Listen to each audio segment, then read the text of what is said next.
Today's third day. The third day will reveal my personal lawyers and national lawyers who lawyer Jennifer Wires issued by the federal examination Jennifer Wire.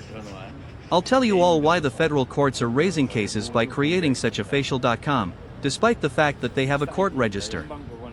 My false case SACR 07-207AG is not strictly present in the court register, but it is present in the facial.com shown in the front. I'm releasing this even though it's not a court register because all my lawyer information is here. Once again, the docket list paper you see in front of you is never a federal court register. If you've ever had a case on the facial.com you see ahead, be sure to visit the federal court to check out the register of action. Today, I am disclosing my personal and public counsel who defended the counterfeit case by deceiving me that the counterfeit indictment issued by Jennifer Wire on October 10, 2007 was genuine. If you've ever had a case with the lawyers who are here right now, you have to go back to the federal court and check their case. I have asked for numerous indictments filed in the court register from the lawyers seen here, but were rejected. Because the first chapter of my indictment had no court filing stamp, and the last chapter had no grand jury signature. However, the lawyers insisted that even if there is no court registration stamp and no grand jury signature, they should sign a 7-year prison sentence, blackmailing and threatening them.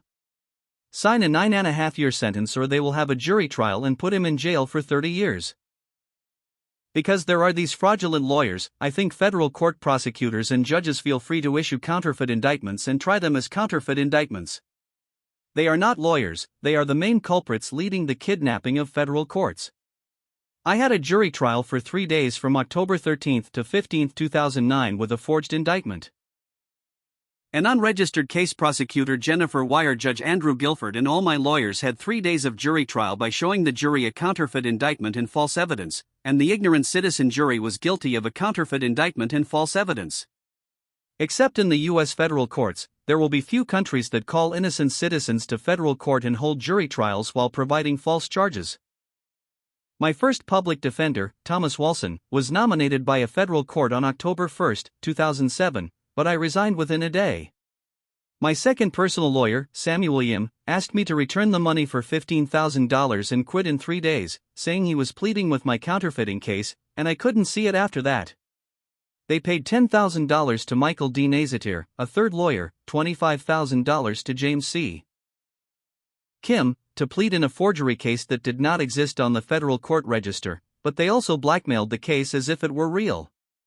Not only that, but 2 lawyers called me to the prosecutor Jennifer Wire's office and shouted and threatened me with $5 million in bank fraud. Fourthly, I hired lawyer Ronald N. Richards for $35,000, but he signed and told me to go to jail for adjusting my sentence to about 7 years, despite the fact that it was a forged case. I also haven't even seen this lawyer's face, it was just one phone call. Fifthly, I hired a private lawyer, Kenneth Reed, who also blackmailed and threatened me to go to prison under a forged indictment. Finally, I sent a letter to Andrew Guilford. Then, without even consulting me, Judge Andrew Guilford resigned my personal lawyer, Kenneth Reed, and re-elected public defender Thomas Walson. On October 13, 2009, I had a 3-day jury trial with Thomas Walson. In order to have this fraudulent jury trial, Judge Andrew Guilford re-elected Thomas Walson, a public defender. On June 2, 2010, the day Judge Andrew Guilford delivered his sentence, the lawyer was changed to Michael Meza, and on that day Andrew Guilford was sentenced to 20 years in prison under a false indictment. I hired an attorney for John J. Uribe, case number 10-50271, for $35,000. He offered to release me within 6 months for a lump sum payment of $35,000. However, the lawyer also submitted a false appeal and dismissed the appeal on January 5, 2012. Even more outrageous were the 3 judges of the Court of Appeals than the lawyers. The 3 judges of the Court of Appeals were enormous human beings dismissing the appeal as a non-existent case in the federal court under a forged indictment.